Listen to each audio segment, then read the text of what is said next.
Hello guys, ಇದು Bhalki railway station. ನಮ್ಮ Bhalki railway station ನೋಡ್ರಿ ಹಂಗದ. ಇದು ನಮ್ಮ ಬಾಬರ್ದ ನೋಡ್ರಿ. ಹಾಂ ರೀ, ನಾನು ಖರೀದಿ ಮಾಡಿದೆವು ಸೀದಾ ಸಿಕಿಂದ್ರಾಬಾದ್ಲಿಂದ ಇದು ಬೆಂಗಳೂರು ಟು ಸಿಕಿಂದ್ರಾಬಾದ್ ಬಿಟ್ಟಿದ್ದೆವು.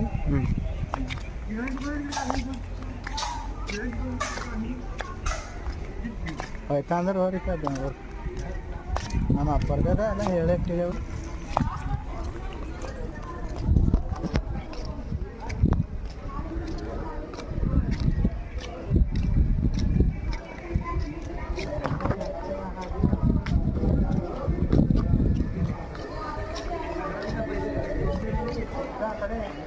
ಬಾಲ್ ಕುಂತಿಲ್ಲ ಎಲ್ಲಿ ಹೋಗ್ಬೇಕ್ರಿ? ಬಂದು ಬೆಂಗಳೂರಿಗೆ ಹಂಗಾಗಿ ಹೋಗ್ಬೇಕೈತಿ ನೋಡಿ.